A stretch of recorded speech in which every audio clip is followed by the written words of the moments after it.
Louvado seja nosso Senhor Jesus Cristo, para sempre seja louvado. Seja bem-vindo mais uma vez ao canal Denis do Católico. E esse vídeo aqui é para refutar dois comentários que um irmão deixou no canal em um dos meus vídeos aqui.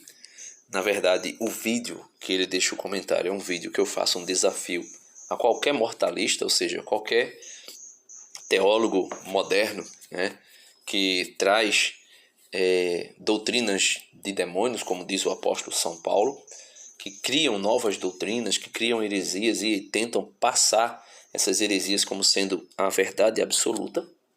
E o meu desafio era, se a alma morre junto com o corpo, Moisés e Elias apareceram na transfiguração.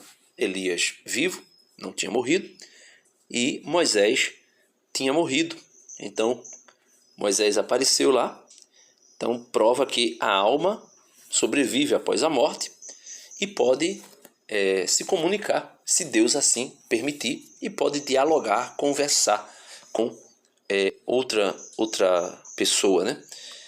E o desafio era me mostrar livro, capítulo e versículo onde vai dizer, em qualquer lugar da Bíblia, onde mostra, já que eles são tão sola escriturista, né?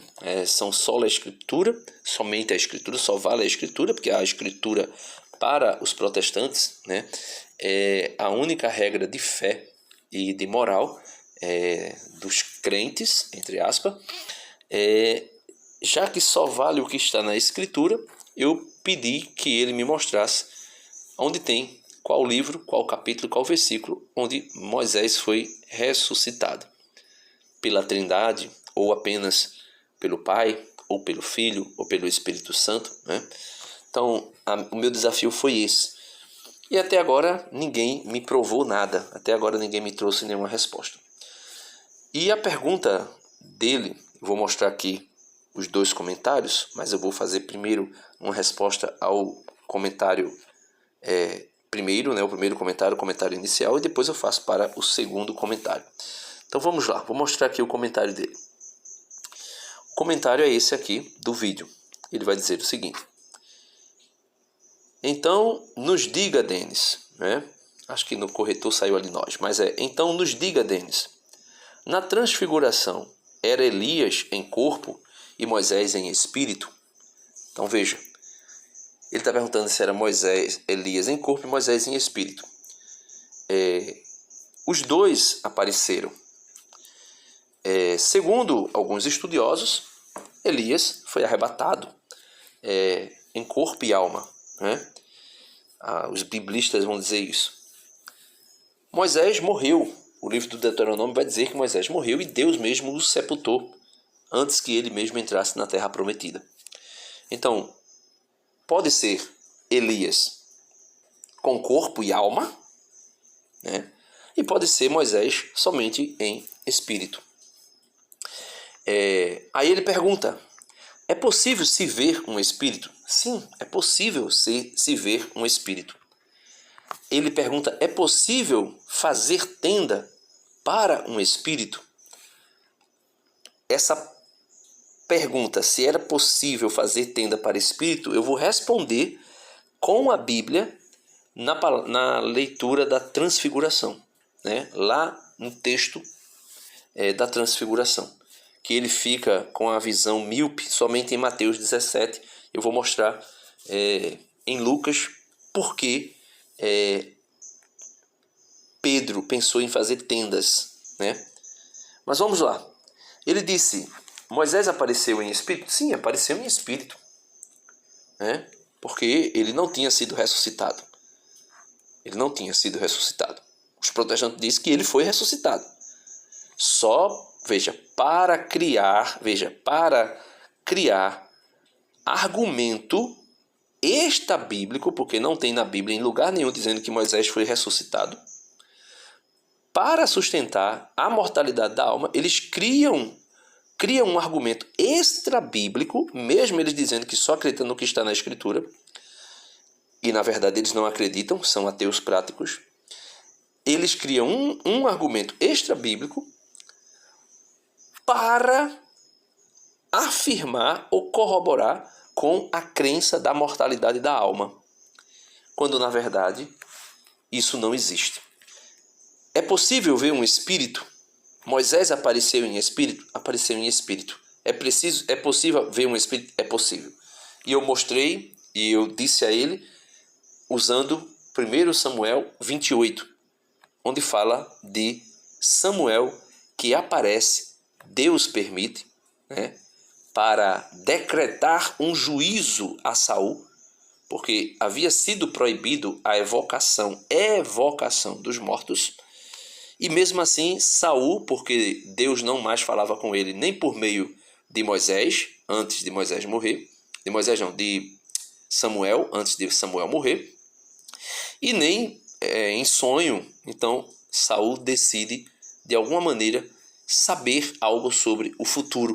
E aí ele faz aquilo que Deus proibiu e que inclusive ele tinha proibido no seu reinado, que era necromantes, evocar o espírito. Se Deus proibiu, é porque é possível ser feito. Senão Deus não proibiria. É correto? Não é correto.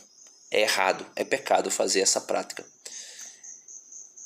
Saul, quando fez essa prática, ele fez cometendo um pecado.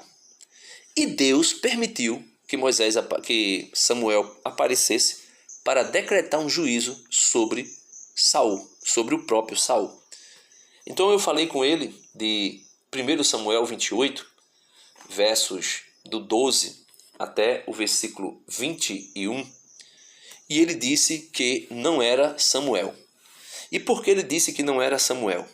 Porque ele vai dizer que a mulher que evocava Samuel disse que era Samuel. Aí ele vai dizer que a mulher disse. Quem era a mulher? A mulher era uma necromante, uma pecadora. Como é que ela ia saber que era Samuel? E também é dito que Saul viu, ou compreendeu, ou entendeu que era Samuel. Aí ele vai dizer que por esse motivo, porque foi um entendimento de Saul e também um entendimento da mulher, mas na verdade não era Samuel. Mas vamos ver o que o texto diz. O texto diz 5 vezes que era Samuel. E mesmo assim eles não acreditam. Por isso que eu digo, são ateus práticos. Para sustentar uma doutrina de demônio, que é a mortalidade da alma, para sustentar essa doutrina, inventa-se uma doutrina extra-bíblica, inventa-se uma ressurreição de Moisés extra-bíblica, né, somente para sustentar uma doutrina herética. E aí vamos lá. 1 Samuel 28, 12. Saul pede para que a necromante evoque Samuel. E veja aí, só que ele não vai dizer que é Samuel que ela evoque, né? Logo de início, né? Veja, versículo 12. Então a mulher viu Samuel. Veja, então a mulher viu Samuel. Vamos para o versículo 8. Então Saul disfarçou-se. Veja, Samuel 28, 8. Então Saul disfarçou-se, vestiu outra roupa e de noite, acompanhado de 2 homens, foi ter com a mulher e lhe disse: peço-te que pratique para mim a adivinhação. Né? Deus proíbe a adivinhação. Ninguém pode querer descobrir o futuro pertence a Deus. Evocando para mim quem eu te disser. A mulher, porém, lhe respondeu: tu bem sabes o que fez Saul, expulsando do país os necromantes e adivinhos. Essa mulher era necromante e adivinha. Por que me armas ciladas para que eu seja morta? Então Saul jurou-lhe por Javé. Veja, Saul foi cometer um pecado e ainda jurando por Javé. É por esse motivo que Deus já tinha o abandonado. Dizendo: pela vida do Senhor, pela vida de Javé, nenhum mal te acontecerá por causa disso. Disse a mulher: a quem chamarei para ti? Veja, a mulher diz: a quem chamarei para ti? Ele respondeu: chama Samuel. Então, chama Samuel. No versículo 12, então a mulher viu Samuel. Veja, a mulher viu Samuel. Saul disse que era para chamar Samuel, a mulher viu Samuel, aí ele vai dizer que se Saul mandou chamar, como não era possível chamar um morto, a alma de um morto, então logo não foi Samuel. Versículo 12, então a mulher viu Samuel e soltando um grito medonho, disse a Saul: por que me enganastes? Tu és Saul. Então, como é que a mulher descobre que é Saul logo que ela viu Samuel ser evocado? Com certeza Samuel deve ter falado com Saul, né? Ou dirigido alguma expressão para a mulher, se tratando de Saul. Disse-lhe o rei: não temas, mas o que vês? E a mulher respondeu a Saul: vejo um Deus, né? Um Deus que em hebraico é Elohim, né? Elohim, um ser sobre-humano, né? Que sobe da terra. Aí o irmão lá vai dizer assim: olha, ele sobe da terra, então não veio do céu. Claro que não veio do céu. O céu não tinha sido inaugurado ainda, podemos dizer, não tinha sido aberto ainda. Deus ainda não tinha recebido Jesus morto e ressuscitado, né? Ressurreto, melhor dizendo. Então, quando diz assim, vejo um Deus que sobe da terra, aí ele disse, a alma vinha do céu? E por que sobe da terra? Porque Jesus, por exemplo, desceu à mansão dos mortos, desceu aos infernos, desceu às partes inferiores da terra, que é chamado de Sheol, ou mansão dos mortos, ou na linguagem teológica cristã, infernos, parte inferior. Versículo 14. Saul indagou: qual é a sua aparência? Veja, Saul não estava vendo, mas a mulher via. Então Saul pergunta qual é a aparência da visão que ela tinha. A mulher respondeu: é um velho que está subindo. É um velho que está subindo. Veste um manto. Então Saul viu que era Samuel. Pela descrição da mulher, que a mulher dá de Samuel, Saul reconhece que é Samuel. Por quê? Com certeza ela viu o espírito de Samuel com a aparência, Deus concedeu, permitiu que ele viesse com a aparência que era reconhecível por Saul. Inclinando-se com o rosto no chão, prostou-se. Aí veja, o autor sagrado agora vai dizer no versículo 15, não é mais a mulher que está pensando, não é mais Saul que entende que é Samuel. Agora é o autor sagrado que vai dizer. Samuel disse a Saul: por que perturbas o meu descanso, evocando-me? Saul respondeu: é que estou em grande angústia. Os filisteus guerreiam contra mim. Deus se afastou de mim. Não me responde mais, nem pelos profetas, nem por sonho. Então vim te chamar para que me digas o que tenho de fazer. Versículo 16, o autor sagrado vai dizer: respondeu Samuel: por que me consultas, se o Senhor se afastou de ti e se tornou teu adversário?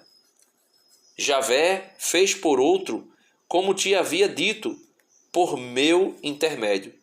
Tirou das tuas mãos a realeza e entregou a Davi, porque não obedecestes ao Senhor, e não executastes o ardor de sua ira, né? E não executastes o ardor de sua ira contra Amaleque. Foi por isso que o Senhor te tratou hoje assim. Como consequência, o Senhor entregará juntamente contigo o teu povo Israel nas mãos dos filisteus. Aí aqui Samuel faz uma profecia.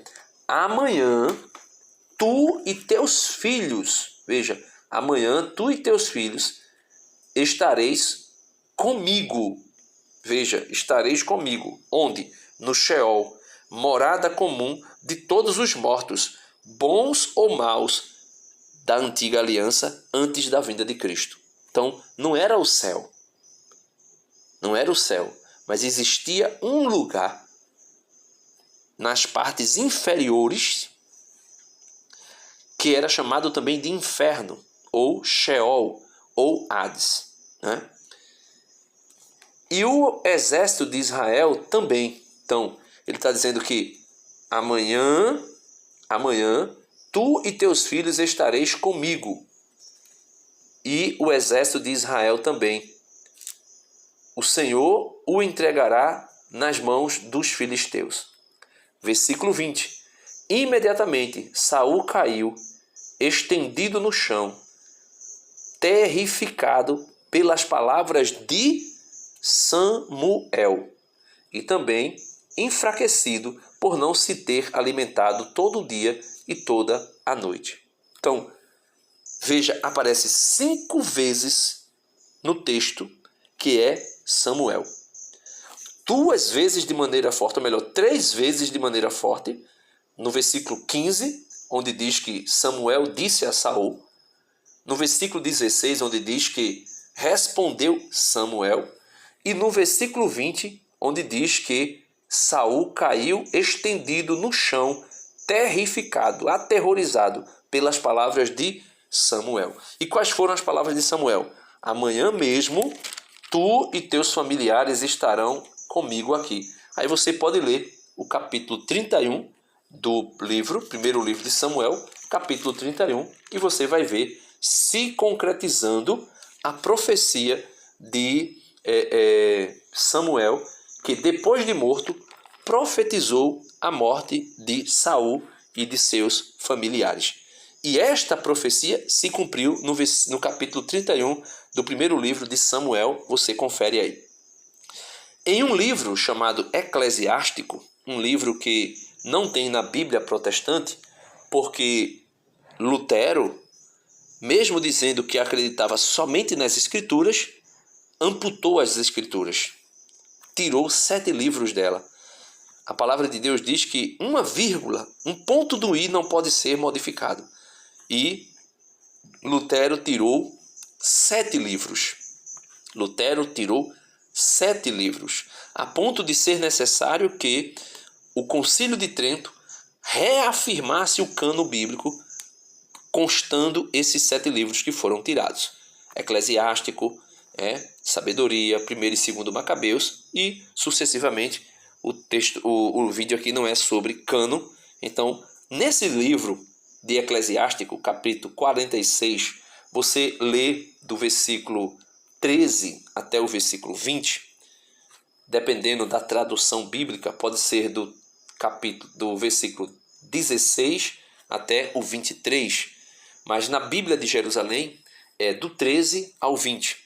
Vai dizer no versículo 13: Samuel foi amado pelo Senhor, profeta do Senhor.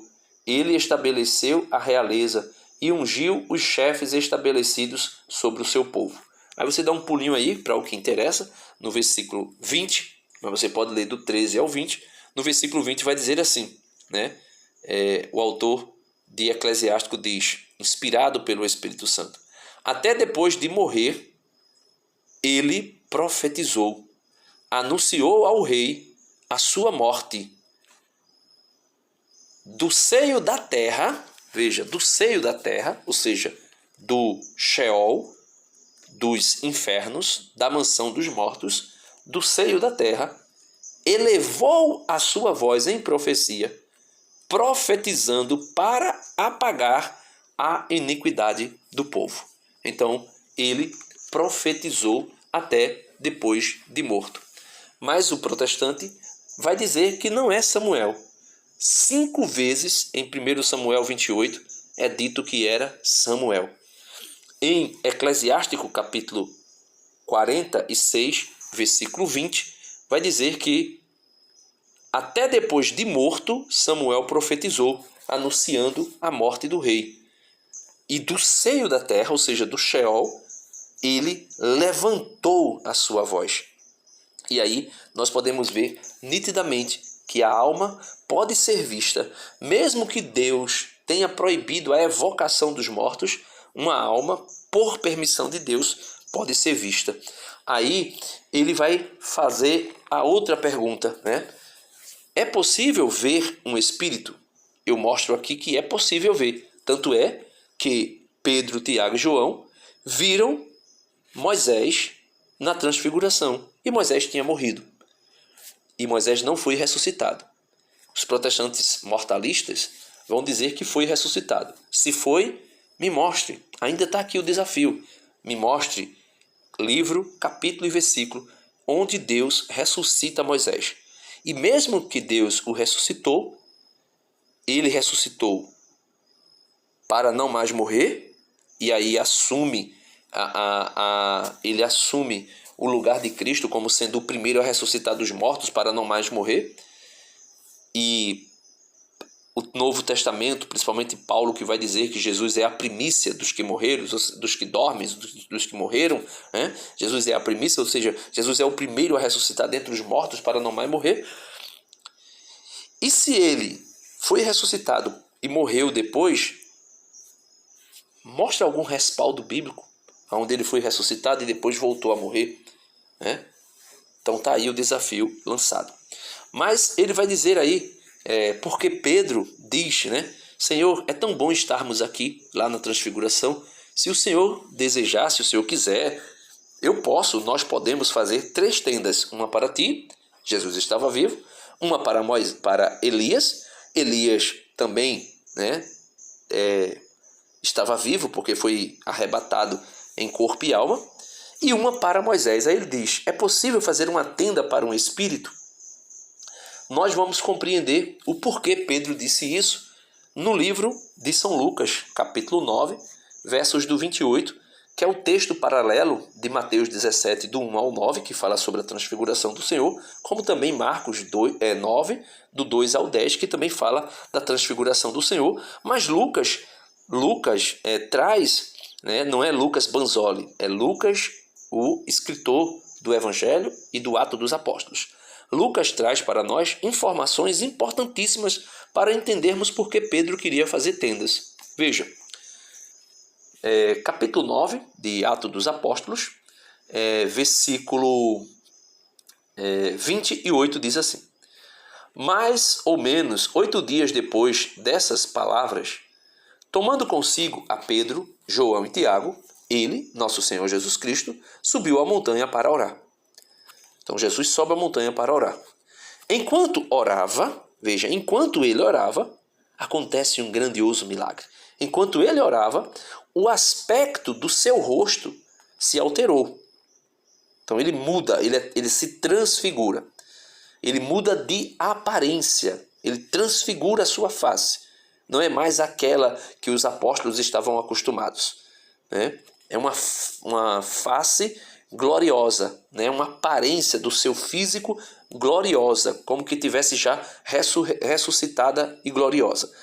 E aí ele revela um pouco da sua glória, como diz o livro de São João, o primeiro capítulo do Evangelho de São João, diz assim, que e o Verbo se fez carne e nós vimos a sua glória, a glória que ele tinha junto do Pai.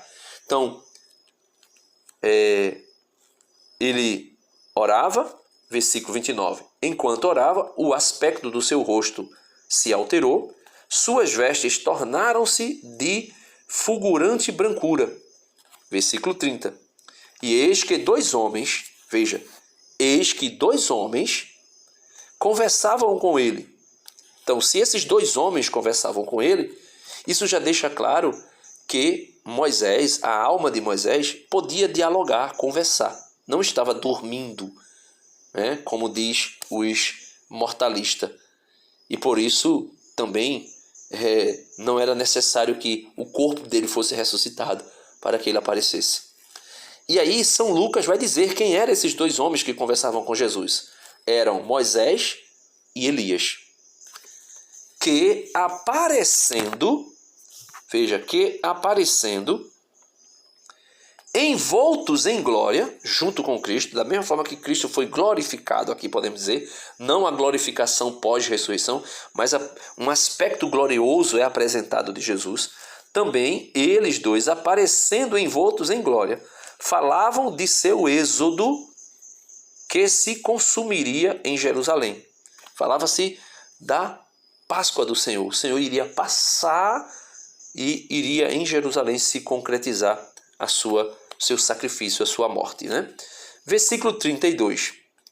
Pedro e os companheiros estavam pesados de sono. Então veja por que é que Pedro diz que se Jesus quiser, ele pode fazer 3 tendas. Por que é que Pedro diz isso?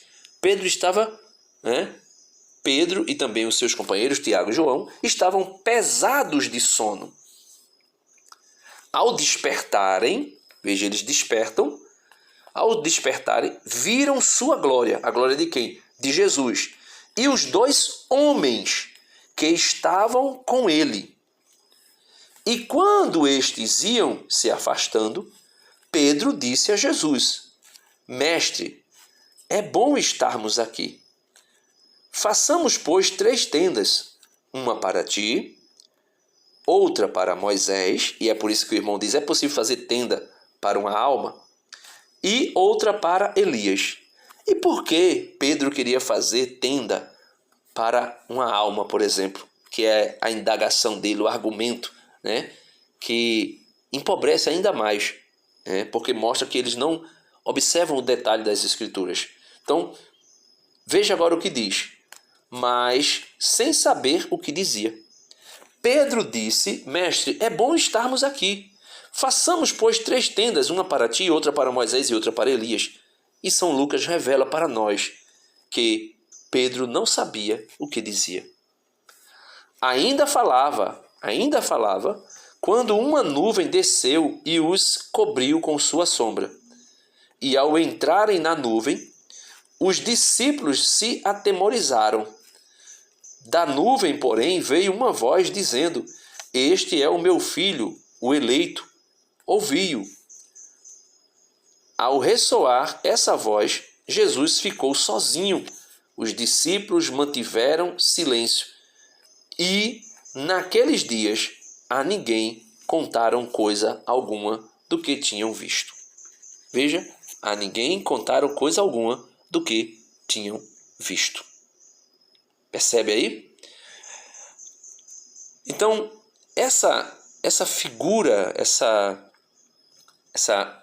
expressão de Pedro, fazer 3 tendas, Pedro disse aquilo porque, cansado, com sono, acordou, viu aquela visão maravilhosa de 2 homens conversando com Jesus, e era Moisés e Elias. Aqui está dizendo claramente que era Moisés e Elias.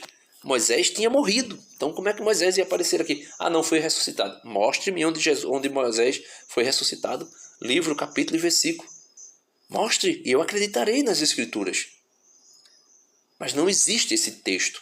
Não existe esse capítulo. Não existe esse versículo. E aí, meus irmãos, ele vem com o outro comentário dele, Diz assim: Meu querido, é dessa única parábola que vocês tiram para querer debater em consciência de alma no céu, consciência, eu acredito que ele quer dizer aqui: meu querido, é dessa única parábola, a parábola de Lázaro e do rico, que no meu vídeo aí, você vê lá um pouco que eu falo sobre a deturpação que o Banzoli faz do texto da parábola de Lázaro e do rico. Aí eu falo da parábola do Lázaro e do rico, ele vai dizer: é desse texto, a parábola de Lázaro e do rico, que desse único texto que ele diz que esse é o único texto que nós tiramos uma consciência da alma após morte, para falar sobre consciência de alma no céu. Só que aqui, na parábola de Lázaro, nós não estamos falando de alma consciente no céu. Ali está falando também da mesma situação.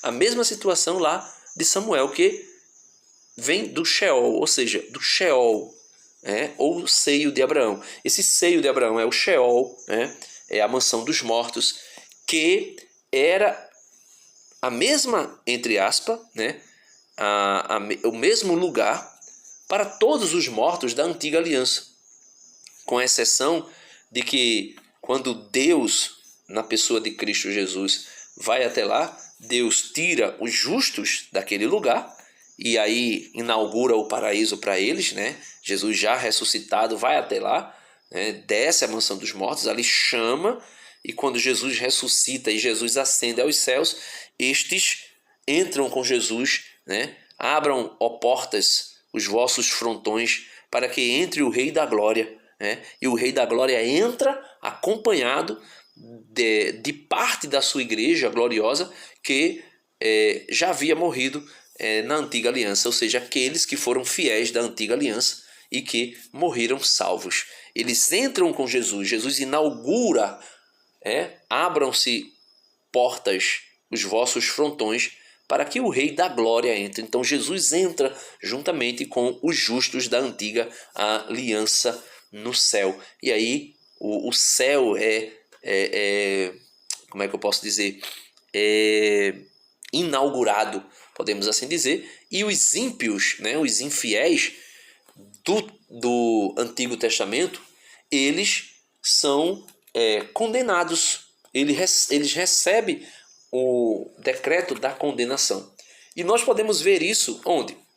No mesmo momento em que Jesus desce à mansão dos mortos para tirar os justos dali, daquele cativeiro da morte, para com eles entrar como Rei da Glória, né, nas portas do paraíso que se abrem, os frontões que se abrem, e ele entra, o Rei da Glória entra, da mesma maneira que ele tirou os justos para introduzi-los no céu. Aí sim, agora nós começamos a falar do céu, onde as almas dos justos, né, que ainda não aconteceu a ressurreição final, mas somente em alma, esses justos acompanharam Jesus, como o bom ladrão acompanhou Jesus. Eis que eu te digo, hoje mesmo estarás comigo no paraíso. E os mortalistas deturpam também o texto de São Lucas que fala sobre o bom ladrão.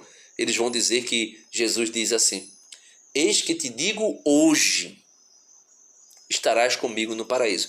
Porque Jesus iria enfatizar: eis que eu te digo hoje. Se Jesus estava na cruz, iria morrer.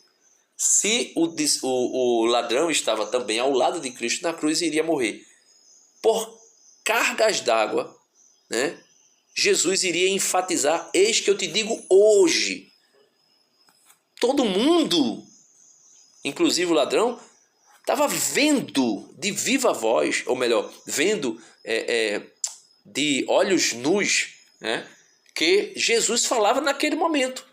Então Jesus não precisava dizer: eis que eu te digo hoje, porque ele não estava falando ontem, eu te disse ontem, ou eu te direi futuramente. Não, é claro que ele estava dizendo naquele dia. Então Jesus não estava enfatizando: eis que eu te digo hoje.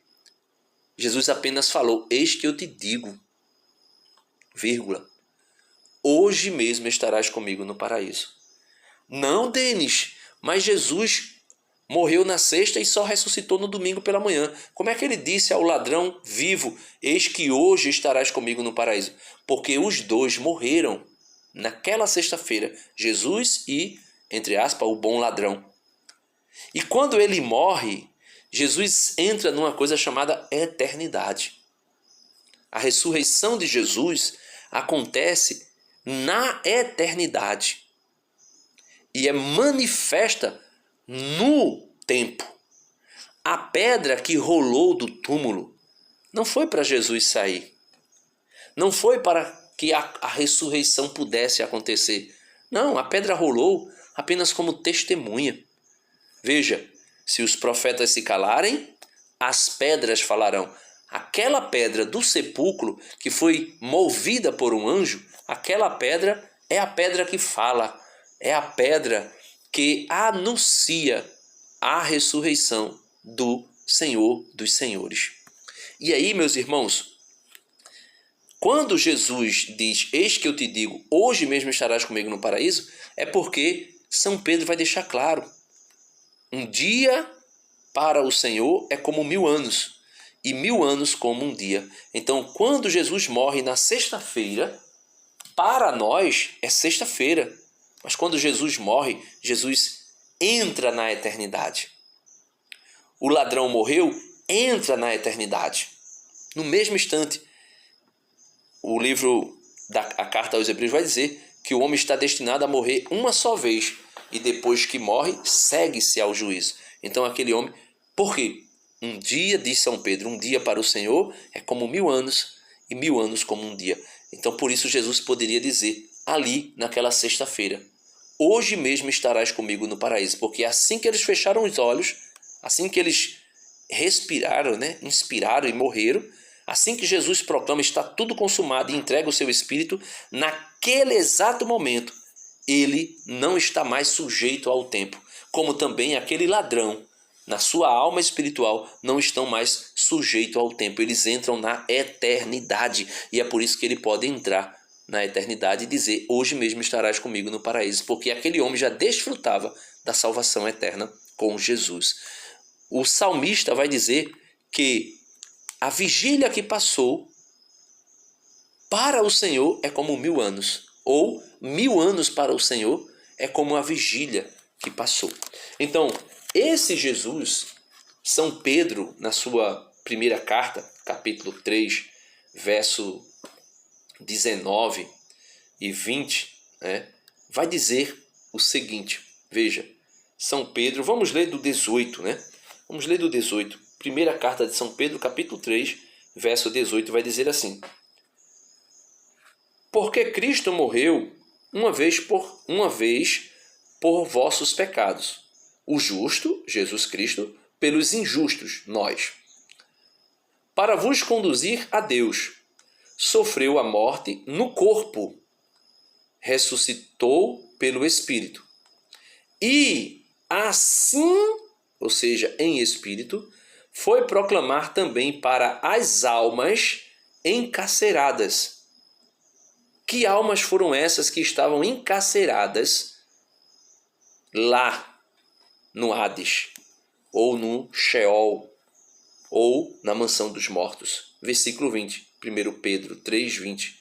Para aqueles que outrora não acreditavam, quando a paciência de Deus contemporizava e Noé fabricava a arca, na qual 8 pessoas se salvaram atravessando a água.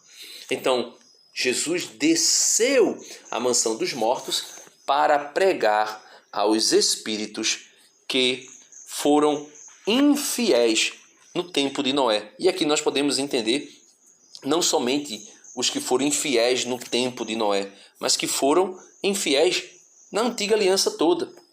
E Jesus desceu lá para quê? Para decretar o juízo. Para decretar o juízo. Assim como ele anunciou a boa nova para os vivos, ele anuncia também, a boa nova a os mortos. Ele desce aos espíritos, para aqueles que outrora, veja, versículo 20, sofreu a morte no corpo, ressuscitou pelo Espírito, e assim foi proclamar também para as almas encarceradas. Foi proclamar o quê? Juízo, decreto final. Então, ele vai dizer que nós tiramos somente da parábola de Lázaro e do rico. Não tiramos somente da parábola de Lázaro e do rico. Tem inúmeros outros textos. Por exemplo, veja aqui na carta de São Paulo aos Tessalonicenses, 1 Tessalonicenses, capítulo 5, versículo 23. Veja o que é dito por São Paulo.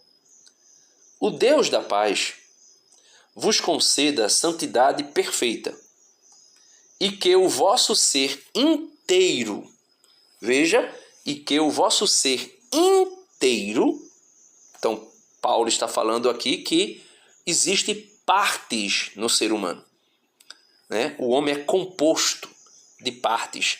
Quando a filosofia, a teologia vai dizer que Deus é simples, é porque Deus não tem partes, ele não é formado de partes. O homem, quando São Paulo diz, e que o vosso ser inteiro, significa dizer que o homem é formado por partes, uma parte material e uma parte espiritual. Aí ele vai dizer, e que o vosso ser inteiro o espírito, a alma imortal, o espírito, vamos dizer assim que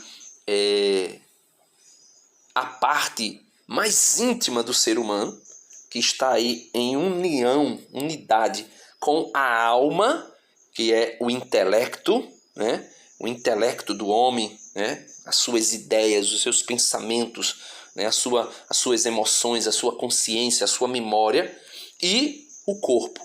Então São Paulo está dizendo que é preciso que o vosso ser inteiro, corpo e alma e espírito, sejam guardados de modo irrepreensível para o dia da vinda de nosso Senhor Jesus Cristo. Então, ele está dizendo que nós temos partes, uma parte material e uma parte espiritual. São Tiago, na sua carta, claro que ele vai usar o exemplo para falar sobre a fé, mas ele consegue mostrar com esse exemplo, São Tiago consegue mostrar com esse exemplo que o homem é feito de partes, que ele é composto, que ele não é simples como Deus. Então, São Tiago, capítulo 2, versículo 26, vai dizer assim: com efeito, como o corpo sem o sopro da vida, ou seja, sem a alma, é morto, assim também é morta a fé sem as obras. Veja, aqui está perfeitamente demonstrado que o homem é composto de corpo e de alma. Veja, e tem uma separação. São Tiago fala dessa separação. Versículo 26, São Tiago 2, 26. Com efeito, como o corpo sem o sopro da vida é morto, então ele está dizendo que o corpo sem o sopro da vida, ou seja, sem a alma espiritual, é morto. Aí ele diz que assim também a fé, assim também é morta a fé sem as obras. Então logo nós podemos ver que a fé é uma coisa e a obra é outra coisa, distinta uma da outra, que se complementam. Assim como o ser humano, ele é formado de uma parte material e uma parte espiritual. Essa parte material, que foi tirada do pó e ao pó retornaria, é chamada de corpo. É o nosso corpo físico, que se decompõe. E o sopro da vida, que é a alma espiritual, ele é distinto do corpo. Então, São Tiago diz, com efeito, como o corpo sem a alma é morto, assim também é morta a fé sem as obras. E aqui eu poderia mostrar inúmeros outros textos que vai falar sobre alma. Por exemplo, no livro do Eclesiástico vai dizer que quando o homem morre, o corpo desce para o pó da terra, de onde veio, e a alma, ou o espírito, ou o fôlego de vida, o que quer que seja que o autor sagrado vai lá usar, mesmo que Lucas Banzoli, mesmo que João Júnior venha dizer, mas a etimologia da palavra lá mostra que é uma alma ou que não é uma alma e que é ali uma parte de Deus. Olha, se não for a parte humana, imaterial, imortal, conhecida no mundo cristão como alma, que sobrevive após a morte do corpo, se não for isso, o que é que volta? O homem morre, e depois que ele morre, o corpo vai para a sepultura e vira pó, de onde ele veio, e a alma, o espírito, volta para Deus. Se esse espírito, essa alma que volta para Deus, não é a parte imaterial do homem que sobrevive após a morte, então o que é? Então veja, Eclesiastes, capítulo 12, versículo 7, vai dizer assim, antes que o pó volte à terra de onde veio, e o sopro volte a Deus que o concedeu.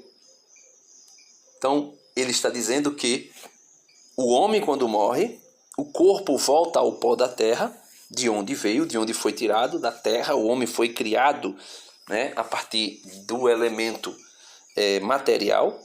Ele diz que antes que o pó volte à terra, de onde veio, então o corpo morreu, mas ainda não se decompõe. Naquele mesmo instante da morte, é dito que o sopro volta a Deus que o concedeu. Aí eles vão dizer que esse sopro é a parte divina, é algo de Deus, não é a alma imortal do homem.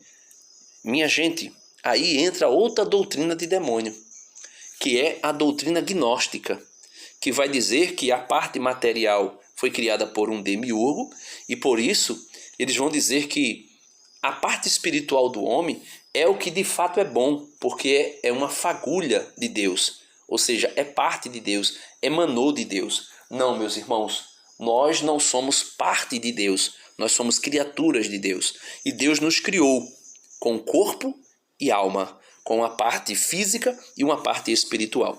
Negar isso é negar as Escrituras. Aí ele vai dizer, né, meu querido, é dessa única parábola que vocês tiram para querer debater em consciência de alma no céu. Então, não era ali alma no céu, mas hoje, já que o céu foi inaugurado e Jesus entrou, né, abra-se, ó portas, os vossos frontões, para que o Rei da Glória possa entrar. Então, Jesus já entrou no céu, e no céu, agora sim, as almas imortais do homem. Por exemplo, se eu morresse agora, nesse exato momento, a minha alma imortal ou iria para o céu, estar com Deus, se eu morresse na graça de Deus salvo, ou se eu morresse, infelizmente, num pecado condenado, eu iria para o inferno. Simples assim, né? Então, mas essa alma que foi para Deus iria consciente. E essa alma que foi para o inferno também iria consciente. E depois, quando Jesus voltasse por ocasião da sua vinda, né, aí haveria a ressurreição, as almas dos santos e dos ímpios vai se unir novamente com o seu corpo, e com o corpo ressuscitado, glorificado, não mais suscetível à morte, esse corpo, juntamente com a sua alma, segue o destino eterno, ou a vida eterna com Deus no céu, ou o opróbrio eterno, como diz Daniel, parece que Daniel 9, se eu não me engano, né? 9:2, não lembro agora, mas se você pesquisar, Daniel vai dizer que depois da morte, o ímpio sofrerá o opróbrio eterno. São João, lá no capítulo 5 do seu evangelho, vai dizer que aqueles que praticaram o bem ressuscitarão para a vida eterna, e os que praticaram o mal para a condenação. Então, aqui nós podemos ver que essa ressurreição se dará um dia, mas antes da ressurreição, a alma que morreu e se separou do corpo, como São Tiago diz, né? Capítulo 2 de São Tiago, versículo 26, a alma fora do corpo, o corpo é um cadáver. Então se unirão novamente na ressurreição do último dia. Aí ele vai dizer aqui, acho que o tiro saiu pela culatra. Não, o tiro não saiu pela culatra, é porque vocês não creem na Bíblia. Vocês são ateus disfarçados de crente. Mas ele diz assim, mas sou esperto nesse assunto. Ele diz que é esperto nesse assunto. Os fariseus também achavam-se espertos diante de Jesus. Os saduceus também. Inclusive, em um debate com os saduceus, Jesus calou a boca dos saduceus, né? Porque eles não acreditavam nem em anjo e nem em ressurreição, né?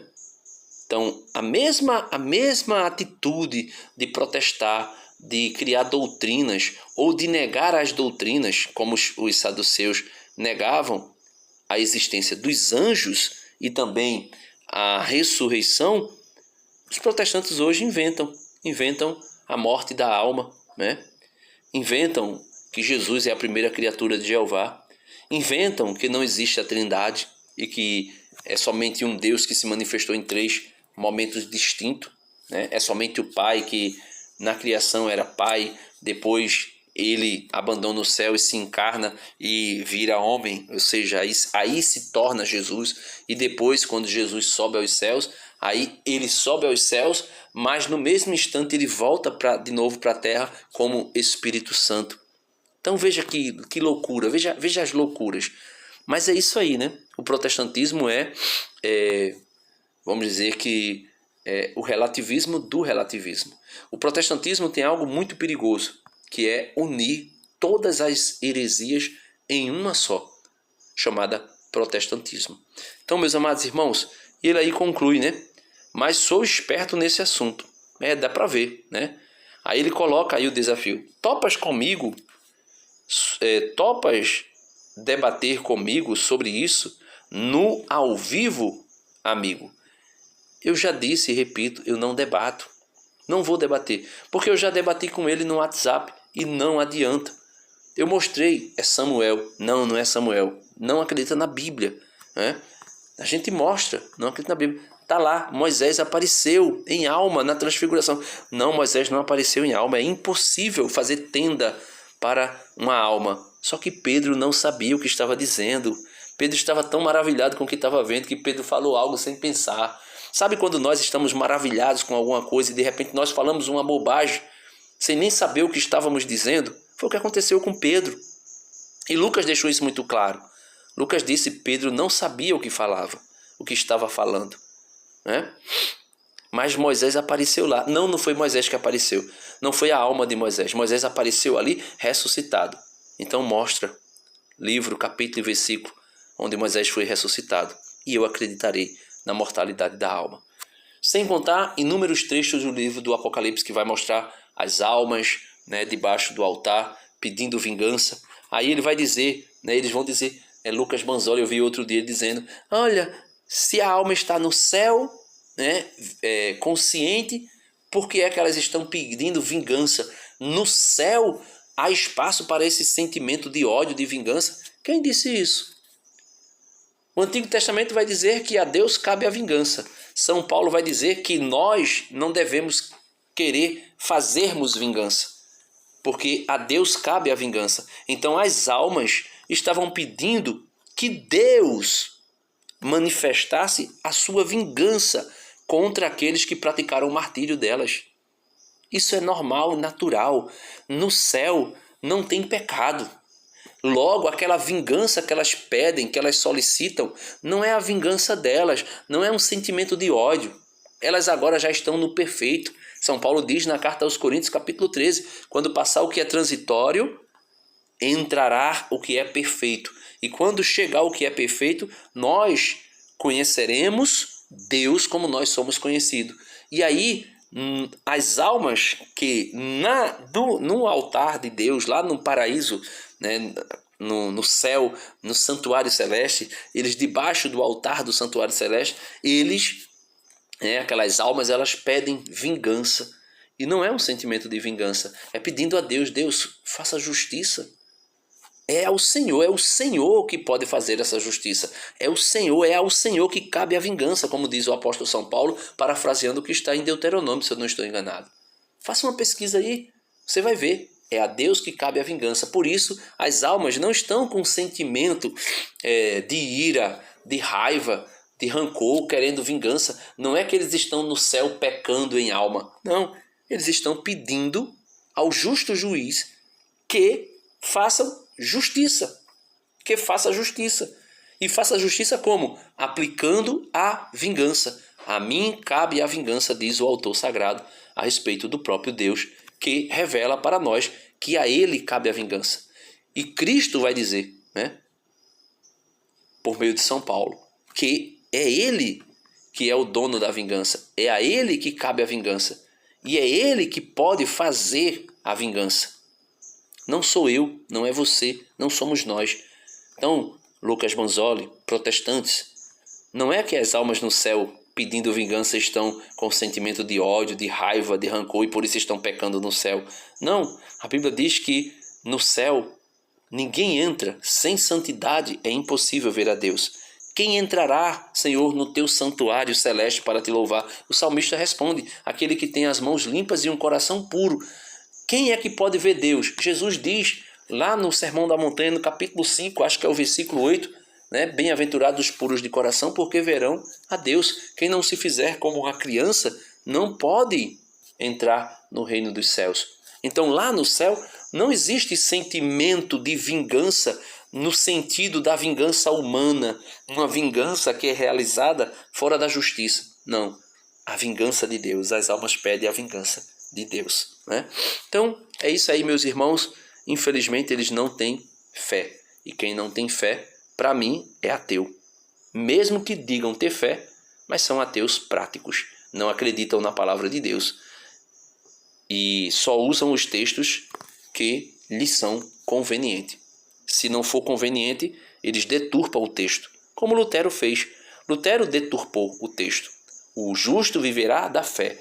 Aí Lutero, com o seu entendimento, ele se achando maior do que o Espírito Santo que inspirou o texto e disse que o justo viveria da fé, ele vai dizer não, o justo viverá somente da fé.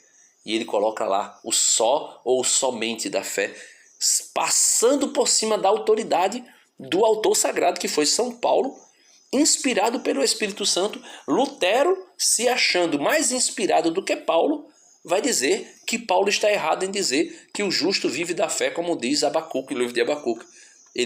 Lutero vai dizer não. Na minha tradução, eu coloco o que eu estou entendendo. O homem viverá somente da fé, quando na verdade é mentira. Autor da carta de São Tiago capítulo 2, versículo 24, vai dizer lá: vede, ó homem, como o homem é justificado, ou seja, salvo, pelas obras e não somente pela fé. Amém. Deus abençoe você e até amanhã, se Deus quiser. Ou seja, meus irmãos, são incrédulos, né, ateus práticos, travestidos de crente. Deus abençoe e até o próximo vídeo, se Deus quiser. Amém.